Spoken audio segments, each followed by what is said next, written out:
உலகெங்கிலும் வாழும் தமிழ் உணர்வாளர்களுக்கு நமது அன்பார்ந்த வணக்கங்களை தெரிவித்துக் கொள்கிறோம்.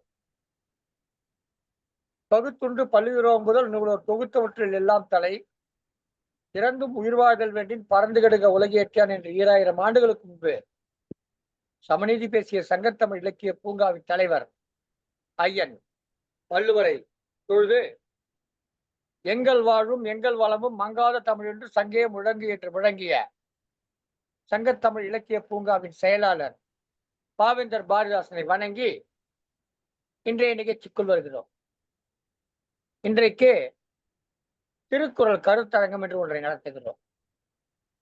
ஒரு திருக்குறளையோ அல்லது ஒரு அதிகாரத்தையோ எடுத்து வைத்துக் கொண்டு அது பற்றியான கருத்துக்களை கூறுவதுதான் இந்த நிகழ்ச்சியினுடைய நோக்கம்.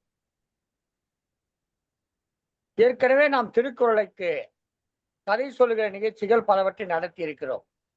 கதை கூறு திருக்குறளை கதை கூறு என்ற தலைப்பில் தொடர்ந்து வாரந்தோறும் இந்த நிகழ்ச்சியை நடத்தியிருக்கிறோம். ஒவ்வொரு வாரமும் 8 பேர் 10 பேர் பங்கேற்று ஒவ்வொரு திருக்குறளுக்கும் ஒரு கதை சொல்லி வந்தார்கள். இந்த வாரம் திருக்குறள் ஒன்றை வைத்து அது ஒரு அதிகாரத்தை வைத்து ஒரு கருத்துரை வழங்குகிற நிகழ்ச்சியாக ஒரு கருத்தரங்க நிகழ்ச்சியாக ஏற்பாடு செய்திருக்கிறோம். ஏற்கனவே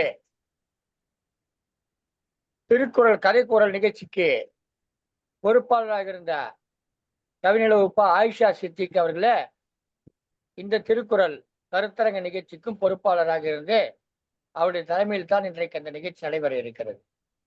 எனவே இந்த நிகழ்ச்சிக்கு தலைமை தாங்குவதற்காக வருகை புரிந்திருக்கக்கூடிய இந்த கருத்தரங்கத்துடைய தலைமை பொறுப்பேற்றிருக்கக்கூடிய திருமதி பா ஆயிஷா சித்திக் அவர்களை முதற்கண் சங்கத்தமிழுக்கு பூங்கா சார்பில் நம்முடைய வணக்கங்களை தெரிவித்துக் கொள்கிறோம். அடுத்ததாக இந்த நிகழ்ச்சியிலே பங்கேற்று சிறப்பான கருத்துரை வழங்குவதற்காக வருகை புரிந்திருக்கக்கூடிய புத்துலக கவி திரு சுந்தர் சுவாமிநாதன் அவர்களுக்கும் திருமதி அழகர்சாமி சுதா அவர்களுக்கும் திருமதி மா காயத்ரி அவர்களுக்கும் இளவல் ஆலிவர் அவர்களுக்கும் நம்முடைய வணக்கங்களை தெரிவித்துக் கொள்கிறோம். இந்த நிகழ்ச்சியை சிறப்பாக வலையொலியை செய்து வலையொலியிலே பதிவேற்றம் செய்து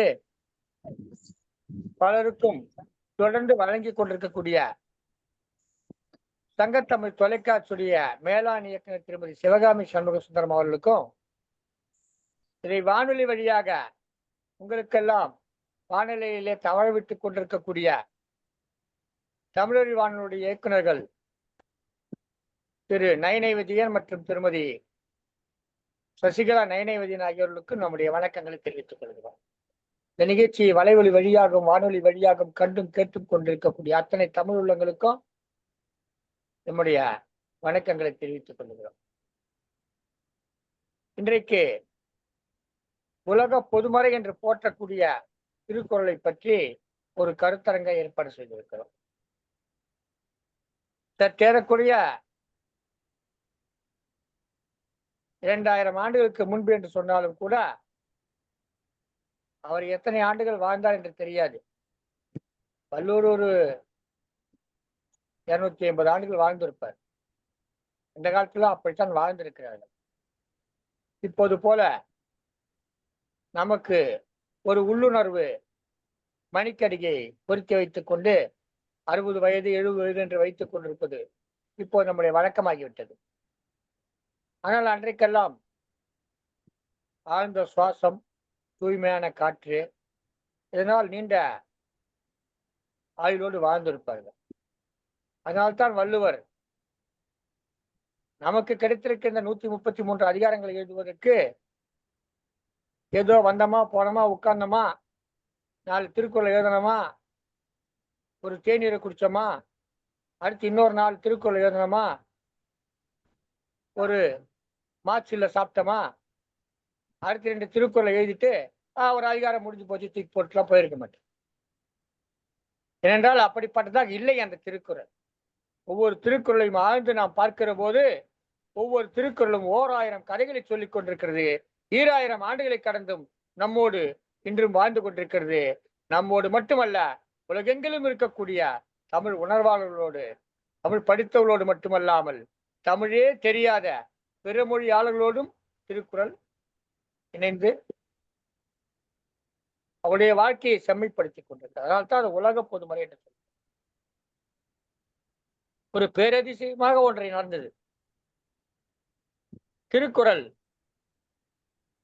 ஓலைச்சுவடிகளிலே எங்கோ மூலையிலே பதுக்கப்பட்டிருந்தது. அந்த திருக்குறளை நமக்கு அச்சு வடிவம் ஏற்றி கொடுத்தவர் எல்லிஸ் என்கிற துரை. சற்றேறக்குறைய 217 ஆண்டுகளுக்கு முன்புதான் திருக்குறள் என்பது நூல் வடிவம் பெற்று நமக்கு கிடைக்கிறது. அதற்கு முன்பு ஓலைச்சுவடியில இருக்கிறது, அறிஞர்கள் மத்தியிலே மட்டும் இருக்கிறது. இந்த திருக்குறள் கூட திரு எல்லிஸ் அவர்கள் கேரளாவிலே முதலாக பணியாற்றி கொண்டிருந்தார். ஒரு ஆங்கிலேய அதிகாரி. அங்கே இருக்கக்கூடிய இப்ப நம்ம திரைப்படங்கள்ல வருத நாட்டாமன்னா ஒரு சொம்பு வச்சிருப்பாரு, ஒரு ஆலமரம் அதுக்கு பக்கத்துல உட்கார்ந்துட்டு இருப்பாரு, சுற்றி ஜனங்கள்லாம் கையை கட்டிட்டு நிற்பாங்க. அந்த மாதிரி பஞ்சாயத்துகள் அங்க நடக்கிற பொழுது அந்த பஞ்சாயத்திலே வரக்கூடிய சிக்கலான பிரச்சனைகளுக்கு தீர்வு காண்பதற்காக அவர்கள் ஒரு நூலை எடுத்து புரட்டி பார்ப்பார்களாம். மலையாளத்திலே எழுதப்பட்ட ஒரு நூல். அந்த நூலை எடுத்து புரட்டி பார்த்து அதிலே என்ன சொல்லி இருக்கிறது, அதிலே என்ன விதமான கருத்து சொல்லப்பட்டிருக்கு, அதில் என்ன நீதி சொல்லப்பட்டிருக்கு என்று பார்த்து அதனுடைய அடிப்படையிலே அவர்களுக்கு தண்டனையை வழங்குவதும் அதை நடைமுறைப்படுத்துவதுமான செயலில் ஈடுபட்டிருந்தார்கள்.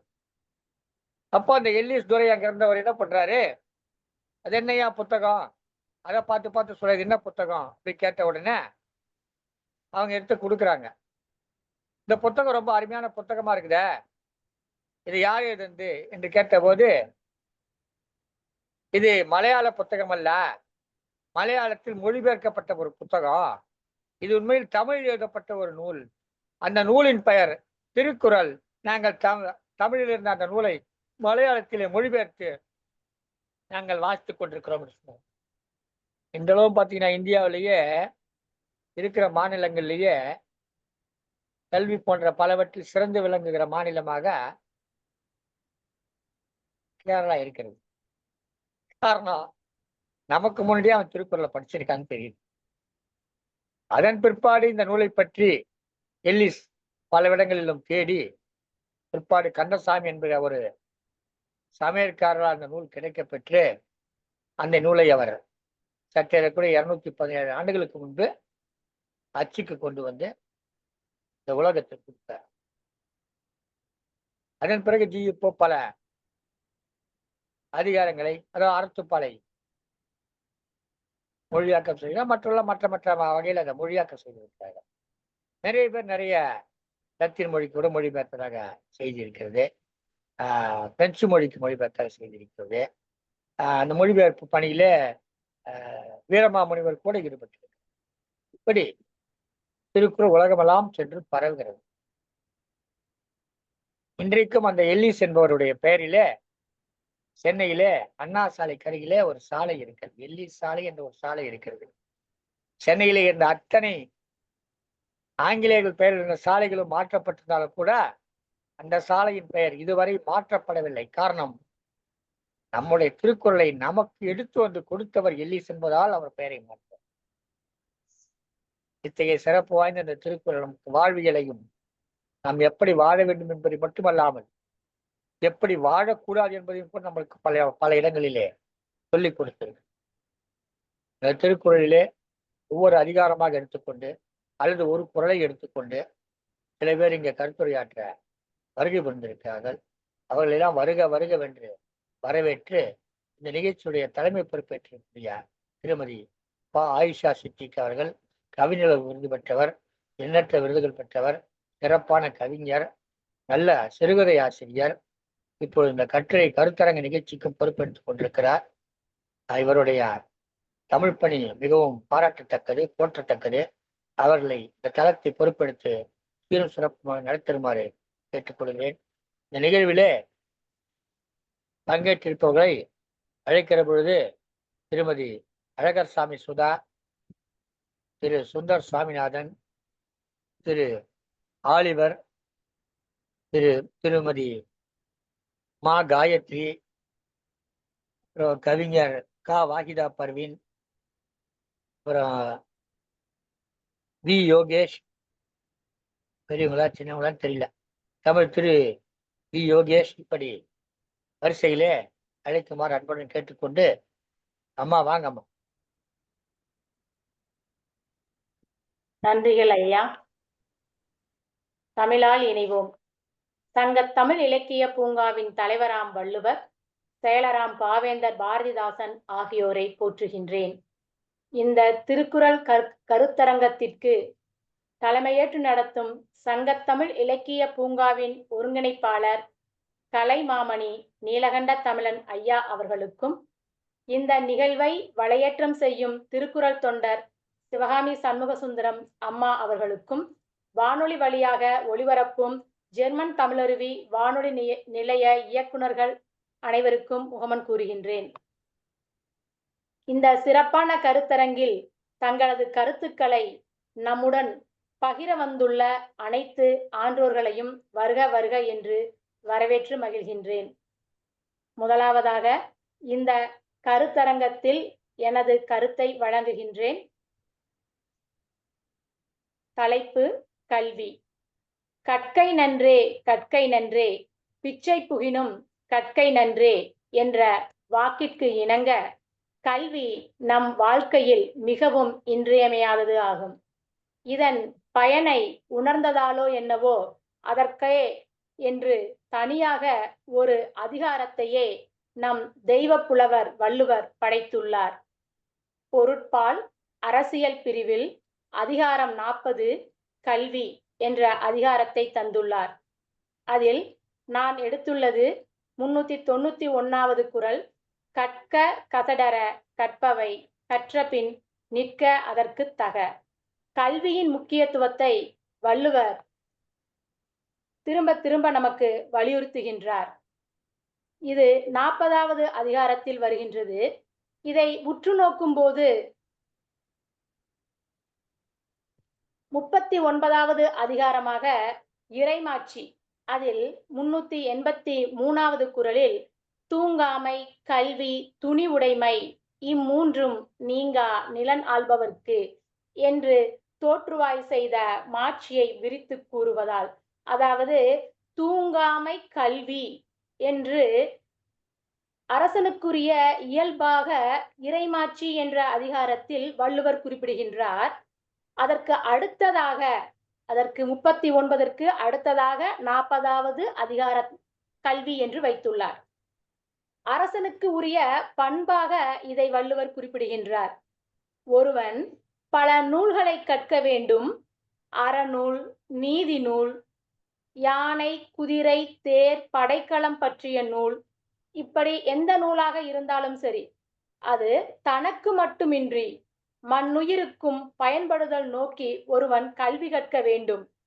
இந்த கல்வி ஒருவனுக்கு நற்சிந்தனையையும் நல்ல ஒழுக்கத்தையும் நல்ல முறையில் பொருள் ஈட்டும் வாய்ப்பையும் நல்கும் விதமாக அமைய வேண்டும்.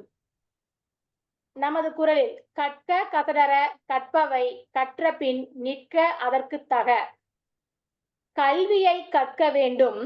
அதுவும் கற்கும் கல்வியை ஐயங்கள் சந்தேகங்கள் எதுவும் இல்லாமல் நாம் தெளிவாக கற்க வேண்டும். அத்தகைய சிறப்புமிக்க நூல்களை கற்றபின் அந்த அறநூல்கள் நீதி நூல்கள் கூறும் வழியில் நெறியில் நாம் நிற்க வேண்டும். அதன் வழி நாம் நடக்க வேண்டும் என்று வள்ளுவர் குறிப்பிடுகின்றார். கல்வியே நமக்கு மிகப்பெரிய சொத்து என்பதால் தான் அவர் அதை தெளிவாக ஐயமுற கற்று அதன்படி வாழ வேண்டும் என்று கூறுகின்றார்.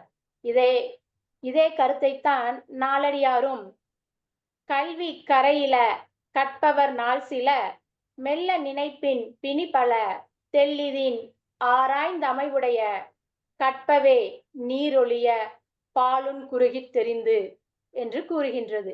எனவே நாமும் கல்வியை எவ்வித ஐயப்பாடுகளும் இல்லாது திறம்பட கற்று அந்த நீதி நூல்கள், அறநூல்கள் சொல்லும் வழியில் நிற்போமாக. நன்றி.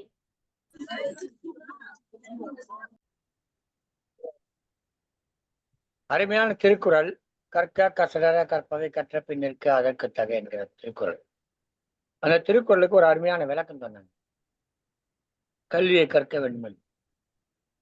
ஆமா, நீங்க கற்க கசடர கற்ற பின் நிற்க, கற்க கசடர கற்ற பின் நிற்க அதற்கு தக்க, அந்த மாதிரிதான் அத ரொம்ப காலமா படிச்சுட்டு இருக்கீங்க.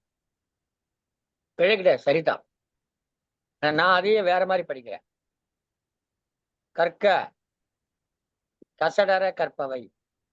இந்த கசடர என்பதற்கு பிழை இல்லாமல், தவறில்லாமல் என்ற ஒரு பொருளை நீங்க பல காலமா சொல்லிக்கிட்டு இருக்கீங்க.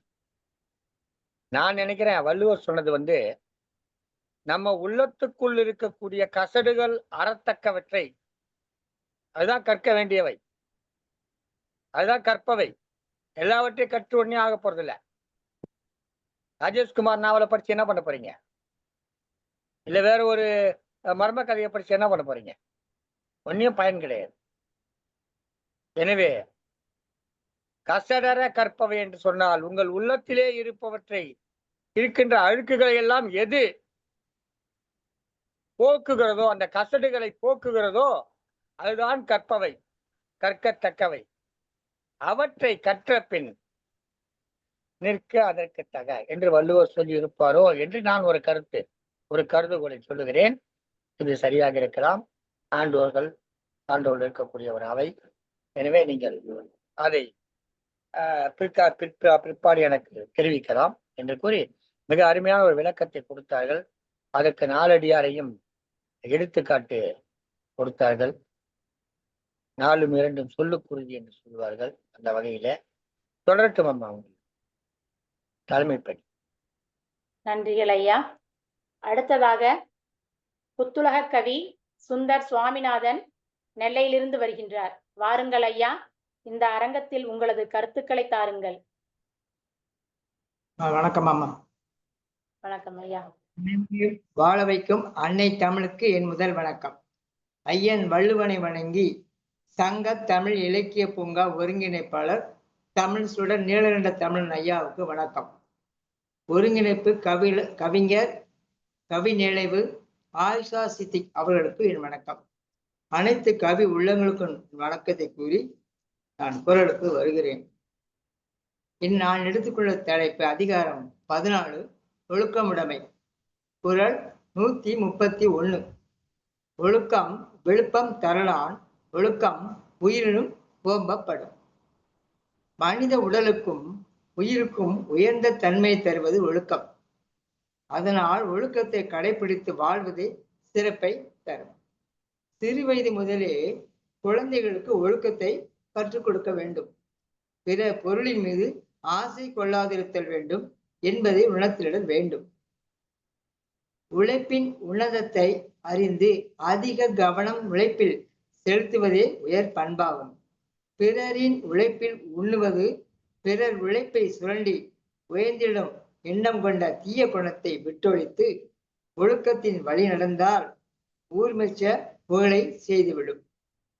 நம் தமிழகத்தில் அனைத்து வாசல் வழியாக வந்தமர்ந்து கொஞ்சம் கொஞ்சமாக ஆக்கிரமித்து வரும் வடநாட்டு திருட்டு கும்பல் நடத்தி வருகின்ற கொலை, வழிப்பறி, நம் பிள்ளைகளுக்கு பாலியல் தொல்லை, குறைந்த வருமானம் போதுமென்று வீட்டு வேலைகள் செய்து பொருளை கொள்ளையடித்து செல்வதும் இவை யாவும் ஒழுக்கம் இல்லாமையால் விளைந்தவையே. இவர்களின் பெற்றோர்கள் குழந்தைகளுக்கு ஒழுக்கத்தை கற்றுக் கொடுக்காததால் பிற பொருளின் மீது ஆசை கொண்டு வாழ்வை சிறையில் கழித்திடும் அவலநிலைக்கு ஆளாவது ஒழுக்க சீர்கேடாகும். இதை வள்ளுவர் மிக அழகா தெளிவாக எடுத்து வைத்திருந்தார். குறள் 135. அழுக்காறு உடையான் கண் ஆக்கம் போன்று இல்லை, ஒழுக்கம் இலான் கண் உயர்வு. இது 2வது குறள் எடுத்துள்ளேன். ஒருவனின் பொறாமை குணம் அவனின் சிந்தனையெல்லாம் வஞ்சனையாகவே இருக்கும். அவன் உயர்நிலை அடைய மாட்டான். ஒழுக்கம் தவறினும் ஒரு நாளும் உயர்ந்திட மாட்டான். எதிரெதிரே இருவர் பரஸ்பருக்கு வியாபாரம் செய்து வந்தனர். ஒருவன் நேர்மையாக உழைத்தான். வியாபாரம் பெருகியது. உள்ளூரிலே வெவ்வேறு இடங்களில் கடைகளை திறந்து செல்வந்தன் ஆனான். இதை பொறுக்காத எதிர்க்கடை பலசரக்கு வியாபாரி வியாபாரத்திலே நஷ்டமடைய துவங்கியதும் உழைப்பை மறந்து சோம்பேறி ஆனான். ஒவ்வொரு நாளும் ஊர்க்கடைக்கு வரும் பெண்கள் அணிந்திருக்கும் நகையினை முகத்தில் மாஸ்க் அணிந்து பகல் வேளையில் திருடன் பறித்து செல்வதாக புகார் வரவே காவல்துறை உஷாராகி மாறுவேடத்தில் கடைகளில் நின்றவாறு கண்காணித்த போது திருடன் வசமாக பிடிபட்டான். யார் என்று மாஸ்க் கழற்றி பார்த்தால் எதிர்கடை வியாபாரி என தெரிந்து ஊரே ஆச்சரியத்தில் மூழ்கியது. ஒருவனின் பொறாமை குணம் ஒழுக்கமற்ற செயலால் தூண்டப்பட்டு துன்புறச் செய்யும் சிறைவாசம் செய்து வருகிறான் இன்னும் அந்த திருடன். இது உண்மை செய்தி. வாய்ப்பளித்தமைக்கு நன்றி. சுந்தர் சுவாமிநாதன், திருநெல்வேலி. மிக சிறப்பாக உங்களது கருத்தை முன்வைத்தீர்கள் ஐயா. ஒழுக்கம் விழுப்பம் தரலான், ஒழுக்கம் உயிரினும் ஓம்பப்படும். அழுக்கார் உடையான்கண் ஆக்கம் போன்று இல்லை, ஒழுக்கம் இலான்கண் உயர்வு போன்ற திருக்குறளுக்கு ஏற்ற கருத்துக்களை கதை உதவியுடன் மிக சிறப்பாக கூறினீர்கள் ஐயா. வாழ்த்துக்கள். தொடர்ந்து இணைந்திருங்கள்.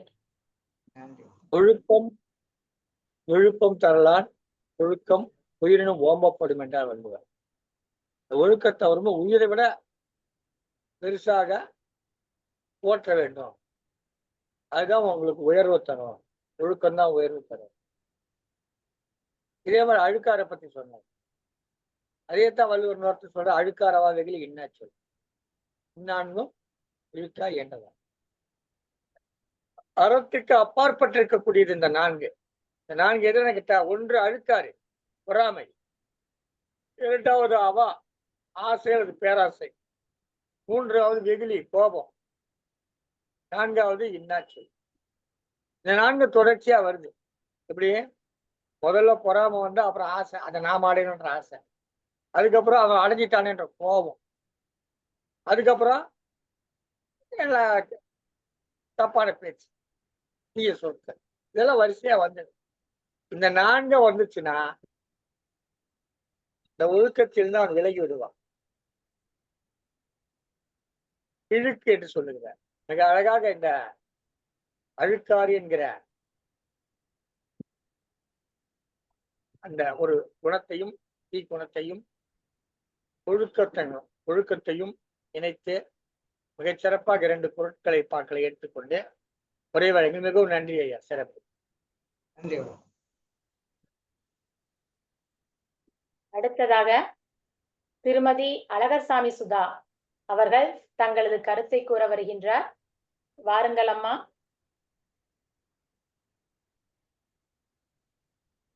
திருமதி அழகர்சாமி சுதா. கேக்குதாமா? கேக்குதாமா? கேக்குதுங்க. அனைவருக்கும் படித்த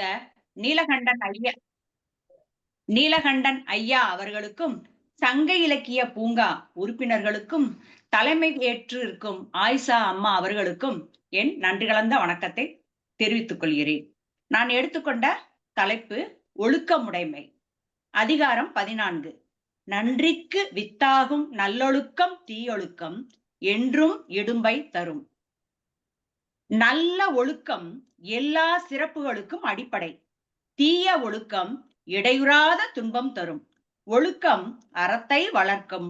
ஒழுக்கம் இல்லாமை எல்லா பாவங்களுக்கும் மூல காரணமாகும் என்பது கருத்து. அரிது அரிது மானிடராக பிறத்தல் அரிது என்று அருந்தமிழ் மூதாட்டி அவ்வை பாட்டியும் இனித்தமுடைய எடுத்த பொற்பாதமும் காணப்பெற்றால் மனித பிறவியும் வேண்டுவதே இந்த மாநிலத்தே என்ற திருஞான சம்பந்தரும் மனித பிறப்பியை பெருமையிறப் பாடியுள்ளார். இத்தகு மனித பிறவி மாண்பை பெற வேண்டுமெனில் ஒழுக்கம் வலுவாது வாழ முற்பட வேண்டும். நல்லதன் நலனையும் தீயதன் தீமையும் பகுத்துணரும் ஆற்றல் பெற்றவன் மனிதன். அவ்வறிவின் துணை கொண்டு மனிதன் இவ்வையகத்துள் வாழ்வாங்கு வாழ்ந்து சிறக்க வேண்டும். எடுத்த பிறவி தொடுத்து சிறக்க வேண்டும் எனில் அதற்கு அடிப்படையாக அமைவது ஒழுக்கம் தான். எனவேதான் வள்ளுவனும் நன்றிக்கு வித்தாகும் நல்லொழுக்கம் தீயொழுக்கம் என்றும் இடும்பை தரும் என்று பாடியுள்ளார். இவ்வொழுக்கத்தின் விளக்கத்தை நல்கிடும் உயர்வை நாம் காண்போம். ஒழுக்கம் விழுப்பம் தரலான் ஒழுக்கம் உயிரினும் ஓம்பப்படும். அதாவது ஒழுக்கத்தை உயிரை விட பெரிதாக மதிக்கணும் அப்படின்னு சொல்லியிருக்காரு. ஒழுக்கம் உடைமை குடிமை இழுக்க இழிந்த பிறப்பாய் விடும் அப்படின்னு சொல்லியிருக்காரு. ஒழுக்கம் பற்றியும் அதன் உயர்வு பற்றியும் திருவள்ளுவர் 10 குறள்களில் பலவாறு ஓதுகின்றார். மனையாளும் மன்னன் முதல் மடிப்பிச்சை ஏந்தும் மரியவன் வரை ஒழுக்கம் உள்ளவனாக திகழ வேண்டும். ஒழுக்கத்தின் உறவோர் வாழ்நாள் முழுமையும் வாய்மை வழுவாது வாழ்ந்து காட்டியவன் பேரரசன் அரிச்சந்திரன். வரலாற்றில் அழியாத இடத்தை பெற்றிட அவன் கடைபிடித்த நல்லொழுக்கமே காரணமாயிற்று. இந்திய திருநாட்டில் குஜராத் மாநிலத்தில் எங்கோ ஓர் மூலையில் பிறந்த சாதாரண காந்தி எதிர்காலத்தில் நாட்டு தந்தையாக மகாத்மா காந்தியாக உயர்ந்திட அவர் பின்பற்றிய மாசற்ற ஒழுக்கமே மகத்தான காரணமாயிற்று. பசும்பொன் கிராமத்தில் பிறந்த முத்துராமலிங்க தேவர் திருமகனாக முக்குளத்து சிங்கமாக சிறந்திட அவர் கடைபிடித்த தூய ஒழுக்கமே அடித்தளமாயிற்று. சைவ மதத்தை போற்றி வளர்த்த நாயன்மார்கள் 63 64வது நாயன்மார் என்று திருமுருக கிருபானந்த வாரியாரை தமிழகம் போற்றிட காரணம் அவர் பின்பற்றிய நல்லொழுக்கமே. இவ்வாறு தூய ஒழுக்கத்தை பேணி வளர்த்தமையால் பலர் மாணிக்கமாக மிளிர்ந்தனர். நன்றிக்கு வித்து நல்லொழுக்கமே. நன்றி அறிதல் பொறை உடைமை இன்சொல்லோடு இன்னாத எவ்வுயிருக்கும் செய்யாமை கல்வியோடு ஒப்புரவு ஆற்ற அறிதல் அறிவுடைமை நளினத்தாரோடு நட்டல் இவை 8ம் சொல்லிய ஆசார வித்து என்று நல்லொழுக்கங்களுக்கு வித்தாக அமைகின்ற பண்புகளை ஆசார கோவை என்ற அறநூல் இயம்புகிறது. இப்பண்புகளை முழுமையும் பெற்ற நல்லோர்களால் நம் நாட்டிற்கு விடுதலையை பெற்றுத்தர முடிந்தது. அயலவர் ஆட்சியில் வறண்ட பாலைவனமாகப்பட்ட இந்தியாவை சோலைவனமாக்க முடிந்தது. இந்து மதத்தை இனிய மதமாக்க முடிந்தது. வீட்டின் தலைவன் முதல் நாட்டின் தலைவன் வரை ஒழுக்கமுள்ளவனாக இருந்தால்தான் வீடும் விளங்கும் நாடும் துலங்கும். நம் பாரத வளமான பாரதமாக வலிமையான பாரதமாக மலர்ந்திட காரணம் ஒழுக்கம் மிக்கவர்கள் ஆளும் பொறுப்பை ஏற்றமையால் தான். எனவே எவ்வழியிலும் நன்மைக்கு அடிப்படை நல்லொழுக்கமே. ஒழுக்கத்தின் இழிவு பால்பட்டு நின்றாதோமோர் பாரத தேசம் தன்னை வாழ்விக்க வந்த காந்தி இன்று நம்மிடையே இல்லை. நாட்டின் அரசியல் ஒரு காலத்தில் நிலவிய ஒழுக்கம் தூய்மை நேர்மை இன்றில்லை. நாட்டிற்காக நாம் என்று எண்ணி செயல்பட்ட நல்லோர் நிறைந்த நிலை மாறி நமக்காக நாடு என்றென்னும் ஒழுக்க பாத்திரங்களாக நிறைந்த நிலை ஏற்பட்டு விட்டது. வீடு சரியாக இருந்தால் நாடு சரியாய்விடும். சமுதாயம் சரியாக இருந்தால் சமத்துவம் நிறைந்ததாக இருக்கும். இந்நிலைமை வேகமாக மாறி வருகிறது, மறைந்தும் வருகிறது. இதற்கு காரணம் தான் என்ன? தனி மனிதனுக்கு என்று ஒழுக்கம் வரையப்பட்டுள்ள நெறிகளை மனித இனம் மறந்தமையால், வாழ்வின் நோக்கம் அறியாது வாழ முற்பட்டமையால், இன்னவாறு வாழ வேண்டும் என்ற நெறிகளை துச்சமென தூக்கி எறிந்தமையால், எப்படியும் வாழலாம் என்ற எகத்தாளம் மிக்கதனால் நீச பாத்திரங்கள் நெறியை பின்பற்றியமையால் பொது நலம் என்ற ஆழியில் முத்துக்களை அள்ளிய மனிதன் இன்று சுயநலம் என்ற சேற்றில் சிக்கி நாட்டை சுடுகாடாக மாற்றி விட்டான். மேலும் சோளமும் வைரமும் ஒன்றாக இருந்தாலும் கோழியின் கண்களுக்கு சோளம்தான் தெரியும், வைரம் ஒருபோதும் தெரியாது. அதுபோல மனிதனும் மாறிவிட்டான். ஒற்றுமையாக ஓரினமாக ஒரே சக்தியாக இருந்த மனிதன் இன்று வேற்றுமை கொண்டு மாண்டு மடிந்து வருகிறான். இத்துணை அவயங்களும் ஒழுக்கம் இல்லாமையால் இழுக்கம் ஏற்பட்டமையால் பெருகி வருகிறது.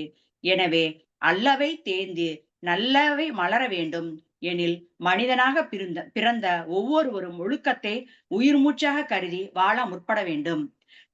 நம் நாடு புத்தன் பிறந்த நாடு, சத்தியசீலர்கள் வாழ்ந்த நாடு, புனித காந்தி பிறந்த நாடு, மனித தெய்வங்கள் வாழ்ந்த மாண்புடைய நாடு. இத்தகு இன்பத்திரு நாட்டில் பிறந்த நாமும் அவர்களைப் போல் வாழ்ந்து காட்ட வேண்டும். அவலயங்களை அறவே ஓட்ட வேண்டும். இம்மண்ணிற்கு ஈடற்ற பெருமை ஈட்ட வேண்டும்.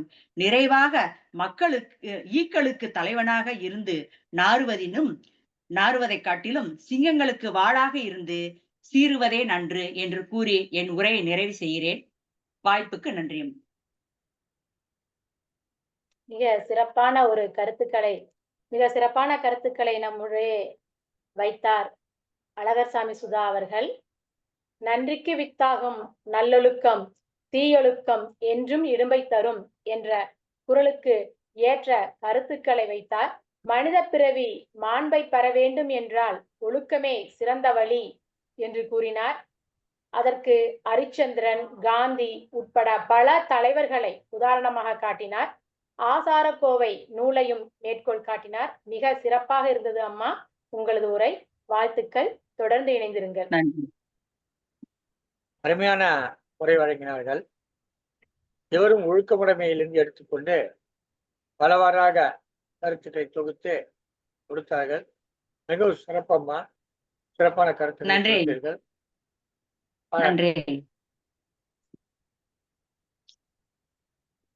அடுத்ததாக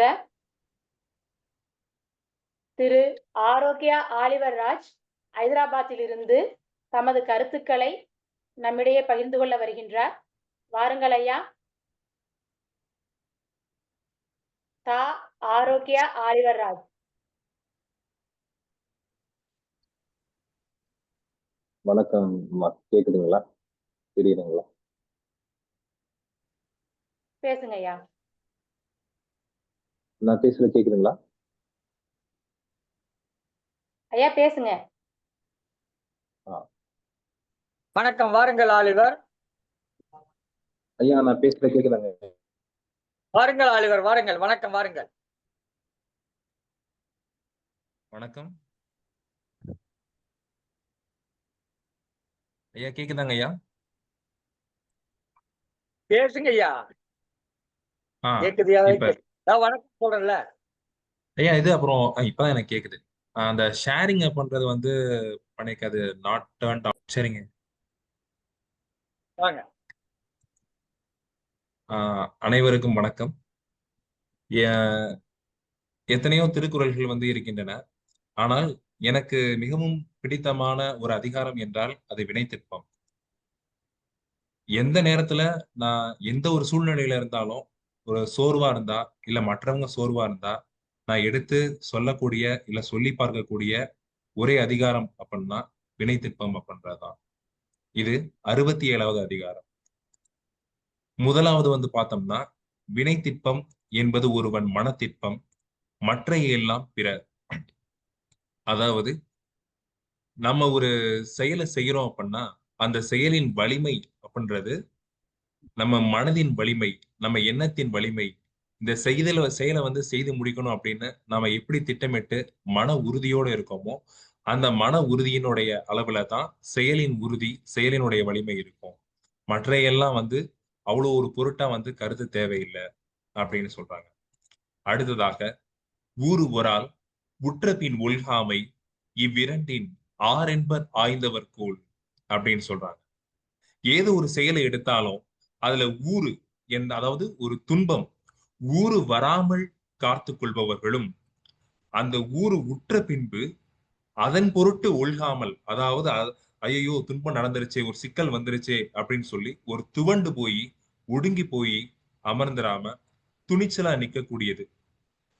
சிக்கல் வராம பார்த்து கொள்ளக்கூடியது, சிக்கல் வந்தாலும் துவண்டு விடாமல் இருக்கக்கூடியது. இந்த இரண்டு தன்மைகளும் தான் சிறந்த மனிதர்களுடைய தன்மைகளாக ஆய்ந்தவர் சொல்கிறார்கள் அப்படின்னு சொல்றாங்க. அடுத்ததாக, கடை கொட்க செய்தக்கதாண்மை இடை கொட்கின் எற்றா விழுமந்தரும் என்பதுதான் 3வது திருக்குறள். எந்த ஒரு செயலை நாம் எடுத்துக்கிட்டாலும் அதை இறுதி வரைக்கும் கொண்டு சென்று அதன் பின்னரே நாம் வந்து அதை வெளிப்படுத்த வேண்டும்.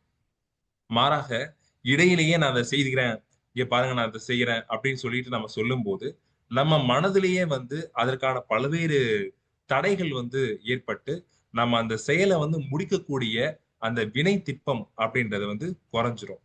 அந்த வினை திட்பம் நமக்கு குறையும் போது, செயலின் வலிமை வந்து குறையும் போது, இடையிலேயே நாம வெளிப்படுத்தும் பொழுதும் அது எட்டாத பல்வேறு சிக்கல்களுக்கும் நமக்கு விழுமங்கள் வந்து ஏற்படுத்தக்கூடிய ஒரு வழிவகையாக அமையும். சொல்லுதல் யாருக்கும் எளிய அறியவாம் சொல்லிய வண்ணம் செயல். யாரு வேணாலும் எதை வேணாலும் எப்ப வேணாலும் சொல்ல முடியும். ஆனா உலகத்திலேயே சிறந்த சொல் என்றால் அது செயல்தான். இந்த சொல்லுக்கும் செயலுக்கும் என்னைக்கு தொடர்பு வந்து மிகவும் நெருக்கமா, அதற்குரிய வேறுபாடுகள் எதுவும் இல்லாம ஒன்றோடு ஒன்று ஒத்து போகிறதோ அன்றுதான் மனிதன் என்பவன் மாமனிதனாக ஒரு சான்றோராக கருதப்படுகிறார். அதான் சொல்றாங்க, சொல்லுதல் யாருக்கும் எளிய அறியவாம் சொல்லிய வண்ணம் செயல் அப்படின்னு. அடுத்ததாக, வீரெய்தி மாண்டார் வினை திட்பம் வேந்தன் கண் ஊரெய்தி உள்ளப்படும். ஒரு வினை திட்பம் செயலின் வலிமையின் பொருட்டு ஒருத்தர் வீரராக கருதி அந்த வீரத்தினால் அவர் ஒரு மாண்புடையவராக கருதப்படுகிறார் என்றால், மாண்புடையவராக மாறுகிறார் என்றால், அந்த மாண்புடையவர் வேந்தன் கண், அதாவது ஒரு அரசன் அல்லது ஒரு ஆளுமைக்கு உட்பட்டவன், அந்த ஒரு அரசனால் ஊரார் முன்பு அனைவரின் முன்பும் மாட்சிக்கும் பெருமைக்கும் உட்படுத்தப்படுவார். எனவே அந்த புகழ், அந்த மாட்சி வேண்டுமென்றால் நாம் நமது வினையின் திட்பம் மூலமாக நமது பெருமையை வீரத்துடன் எய்த வேண்டும் என்பது பொருள்படுகிறது. அடுத்ததாக, எண்ணிய எண்ணியாங்கு எய்துவர் எண்ணியார் திண்ணியர் ஆகப்பெறின் அப்படின்னு ஒரு குறள் இருக்கு. 7வது குறள், 6வது குறள். இத வந்து நான் 2 வகையில வந்து பார்க்கிறேன். ஒண்ணு வந்து திண்ணியராக பெறின், ஒருத்தர் அந்த ஒரு செயலுக்குரிய வலிமையாக நம்ம வந்து மாற்றிக்கொண்டார் என்றால் எண்ணிய எண்ணியாங்கு எய்துவர் ஒரு வழியில வந்து புரிந்து கொள்ளலாம். இன்னொரு பொருள் எப்படி புரிந்து கொள்ளலாம் அப்படின்னா, தான் எண்ணியவற்றை எண்ணியவாறு எய்தினார் என்றால், தொடர்ந்து எய்தி கொண்டிருந்தால் என்றால் அதன் பொருட்டு பயிற்சி பெற்று அவர் அதன் மூலம் திண்ணியராகவும் பெறும் அப்படின்னும் இரு பொருள் பட இந்த திருக்குறளை வந்து பார்க்கிறேன். 7வது குறள், உருவு கண்டு எல்லாமை வேண்டும் உருள் பெருந்தேற்கு அச்சாணி அன்னார் உடைத்து. இது ஒரு சின்ன செயல் தானே, இதை செய்ய நம்மளால முடியாதா, இதுக்கு இவ்வளவு உழைப்பு போடணுமா அப்படின்னு நம்ம துச்சமா கருதினாலும் சரி, இவ்வளவு பெரிய வேலைய நம்ம எப்படி நம்ம செய்ய முடிக்க போறோம், நம்மளால இதெல்லாம் செய்ய முடியுமா அப்படின்னு மலைப்படைகிறதும் சரி செய்யக்கூடாது. உருவு கண்டு எல்லாமை வேண்டும் உருள் பெருந்தேற்கு.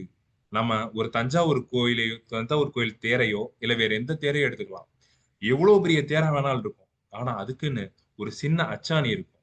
அந்த அச்சாணியை வந்து அடிப்படையா வச்சுதான் அது எல்லாம் உருண்டுகிட்டு போகும்.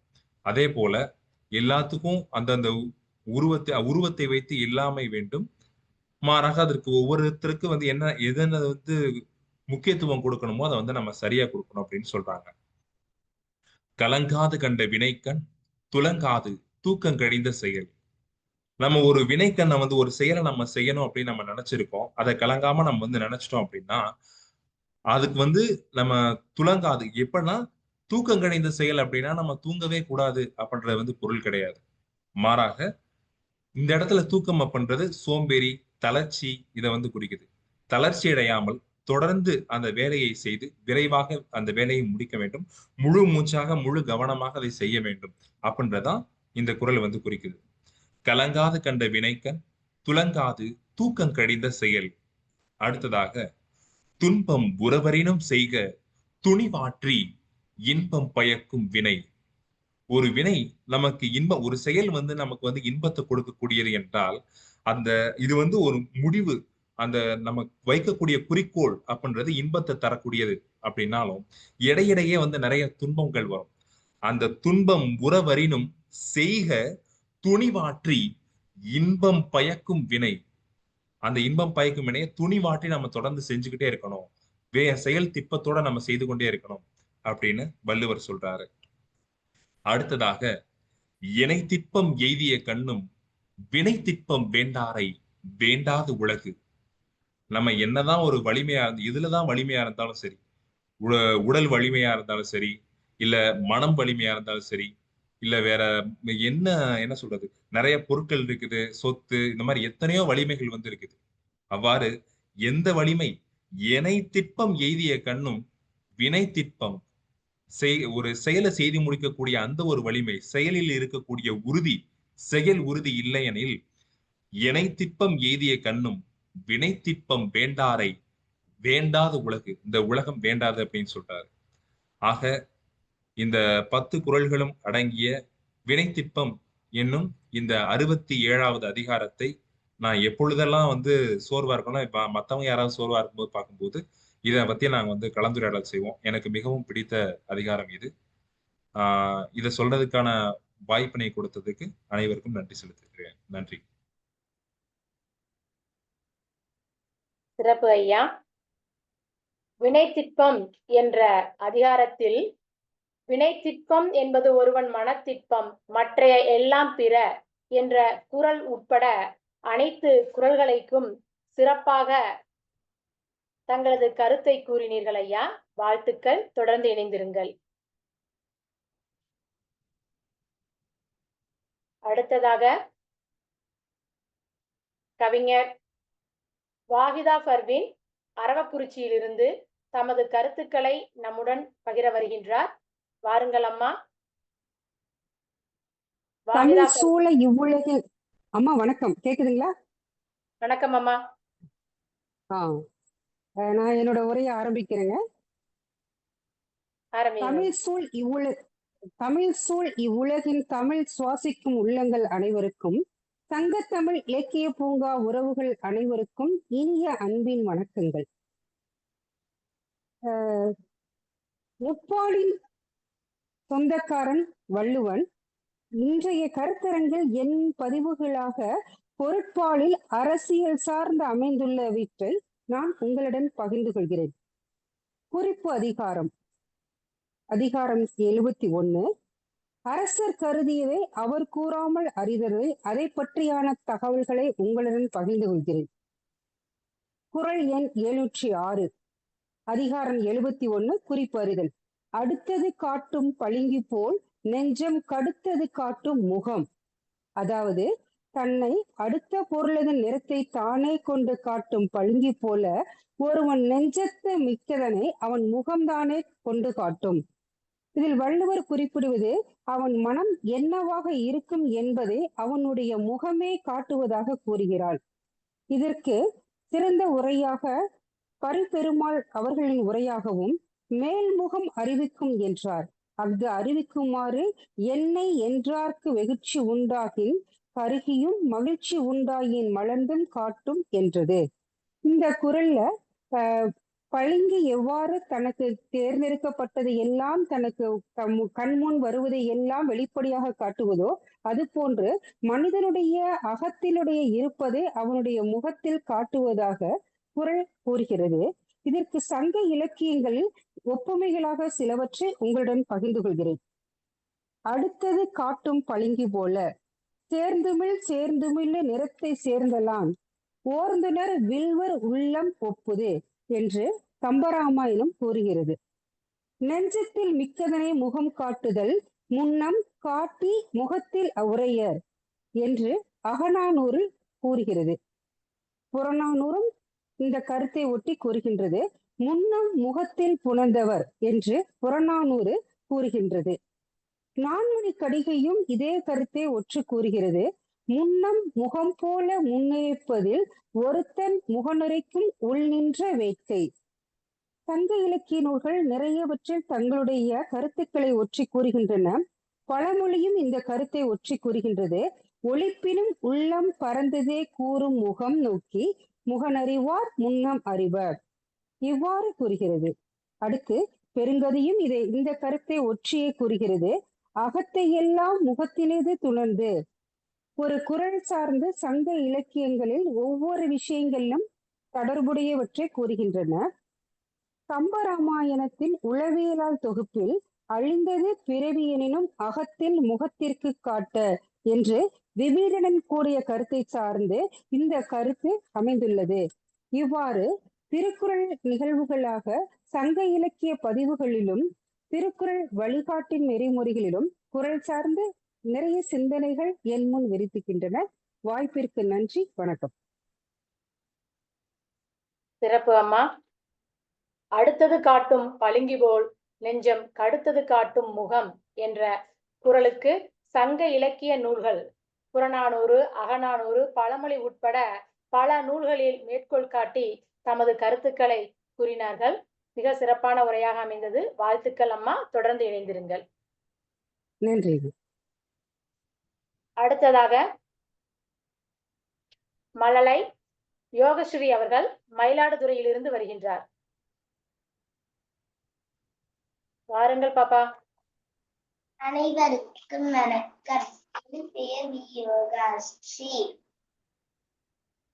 என்னன்னா திருவள்ளுவர் நம்ம அதிகாரம் 9 அதுல விருந்தோம்பலை பத்தி குறிக்கும். அதுல உள்ள 10 குறட்களுமே விருந்தோம்பலை சார்ந்து இருக்கும். மோக புலையும் அனிச்சம் முகம் திரிந்து நோக்க குறையும் விருந்து. இந்த குறளோட பொருள் என்னன்னா, எப்படி அனிச்ச மலர் நம்ம எடுத்துட்டு வந்தா அந்த அனிச்ச மலர் நம்ம அத மூக்கால சுவாசிச்சாலே அது வாடிடும். அதே மாதிரிதான் நம்ம வந்த விருந்தினர்கிட்ட ஒரு கடினமான சொல்ல பேசணும்னா அவங்க மனம் ரொம்ப வாடிடும். என்னன்னா அவங்கள்ட்ட நம்ம அன்பா நடந்துகிட்டு அவங்கள நம்ம வாங்க அவங்களுக்கு அறுசுவை உணவினை பரிமாறினோம்னா அது அவங்களுக்கு ஒரு மகிழ்ச்சியா இருக்கும். அவங்க அப்பதான் அனிச்ச பூ மாதிரி வாழமா மகிழ்ச்சியா இருப்பாங்க. நம்ம விருந்தினரை வாங்க உட்காருங்க அப்படி தண்ணி கொடுத்து அவங்களுக்கு உணவெல்லாம் அளித்து அவங்களோட நம்ம பேசலாம். அப்ப நம்ம டிவி பார்க்க கூடாது. அப்ப அவங்க நினைப்பாங்க அவங்களுக்கு நம்ம மரியாதை கொடுப்பது இல்லை. அப்படி இருந்தா அவங்க மனம் அதுக்கும் வாடும். நம்ம அவங்கள என்னன்னா அவங்களோட பேசணும். அப்ப பார்த்துக்கிட்டு நம்ம அவங்களுக்கு நேரா நம்ம இப்போ ஒரு விருந்தை நம்ம மட்டும் சாப்பிடக்கூடாது. எவ்வளவு பெரிய அமிர்தமா இருந்தாலும் இருக்கட்டும், உயிரை காக்கும் அமிர்தம் அத கூட அந்த அமிர்தம் கூட ஒரு நம்ம அளவுக்கு மிஞ்சினால் அமிர்தமும் நஞ்சி அப்படின்னு பழமொழி கூட இருக்கு. நம்ம அளவுக்கு மிஞ்சி அமிர்தமா இருந்தாலும் சாப்பிட்டாலும் அது உடலுக்கு நஞ்சுதான். ஆனா விருந்தினரோட ஆட்டம் எல்லாத்த விட சிறந்தது. என்னன்னா நம்ம அமிர்தமா இருந்தாலும் அது நம்ம உடலுக்கு அதிகமா உண்டா கேடு. ஆனா அந்த விருந்தினர் அதை பார்த்து அவங்களோட மனசு கஷ்டப்படும் என்பதை நம்ம யோசிக்கணும். நம்மள்ட்ட கொஞ்சோண்டு உணவு இருந்தாலும் அதை அவங்களுக்கு கொடுத்துட்டு சாப்பிட்டோம்னா அந்த மகிழ்ச்சியே நம்மளுக்கு உணவா இருக்கும். கொஞ்சோண்டு ஒரு உணவை மக்களுக்கு கொடுத்துட்டு சாப்பிட்டா அந்த நம்ம கொஞ்சோண்டு சாப்பிட்டாலும் அந்த சாப்பாடு நமக்கு நிறைய சாப்பிட்டதுக்கு சமமா இருக்கும். அது மட்டும் இல்ல, இருந்தோம்பி இல்வாழ்வதெல்லாம் இருந்தோம்பி வேளாண்மை செய்து கொடுத்து இருந்து புறத்ததான் உண்டு சாவா மண்ணும் வேறுபாட்டன்று. இது மாதிரி நிறைய பொருளை விருந்தோம்பல் சார்ந்ததா சொல்லியிருக்காங்க. விருந்தோம்பல் உள்ள அனைத்து குறளுமே நம்ம விருந்தினர்களை உபசரிக்கணும், அவங்கள்ட்ட அன்பா பேசணும். அவங்க நம்ம உறவினருக்கு வராங்கன்னா அவங்கள்ட்ட வாங்க, நம்ம அவங்களோட குழந்தைங்களோட நம்ம விளையாடலாம். அது நம்மளோட ஒரு நட்பு. என்ன அந்த காலத்துல எல்லாம் வாழை இலையில அவங்களை பரிமாறுவாங்க. நம்ம கோட்டைக்கு அழைச்சிட்டு போய் வாங்கி கொடுக்கறதோட நம்ம கையால செய்யப்பட்ட அரிசுவை உணவிலையும் நம்ம அவங்களுக்கு சமைச்சு கொடுத்தோம்னா அதுதான் அவங்களுக்கு மகிழ்ச்சி. அவங்க விருந்தினரை நம்ம என்னைக்குமே வாட வைக்க கூடாது. அவங்க மகிழ்ச்சியோட மகிழ்ச்சியா போக வைக்கணும். அவங்க நம்ம வீட்டுக்கு வெளில போறாங்க அப்படின்னா கூட அவங்கள நம்ம வழி அனுப்பி வைக்கணும். நம்ம வீட்டுல உள்ள வாசப்படி வரைக்கும் சென்று அவங்கள நீங்க வாங்க அம்மா அடுத்தாட்டி வாங்க அப்படின்னு சொல்லி அவங்கள அனுப்பி வச்சோம்னா அவங்களுக்கு அதுதான் மகிழ்ச்சி. அது மாதிரி நம்ம அவங்கள மகிழ்வா வச்சோம்னா நம்மளோட மகிழ்ச்சி நல்லா இருக்கும். நம்ம விருந்தினர்களை உபசரிக்கணும். அதுதான் இந்த விருந்தோம்பல் அதிகாரம் குறிப்பிடுது. எனக்கு பேச வாய்ப்பளித்த சங்கத்தமிழ் இலக்கிய பூங்காவிற்கு நன்றி தெரிவித்துக் கொள்கின்றேன். நன்றி அம்மா. மிக சிறப்பான உரையை யோகஸ்ரீ அவர்கள் கூறினார்கள். தொலைக்காட்சி பார்க்க கூடாது, உணவை பங்கிட்டு உண்ண வேண்டும், கலந்துரையாட வேண்டும் போன்று விருந்தோம்பல் பற்றிய சிறப்பான செய்திகளை தனது மழலை குரலில் கருத்துக்களை சிறப்பாக வைத்தார்கள். மோப்பக் குழையும் அனிச்சம் முகந்திரிந்து நோக்கக் குழையும் விருந்து என்ற குரலுக்கு அருமையான விளக்கத்தை கொடுத்தார்கள். வாழ்த்துக்கள். தொடர்ந்து இணைந்திருங்கள் பாப்பா. நன்றி அம்மா, தொடர்ந்து இணைந்திருங்கள். அடுத்ததாக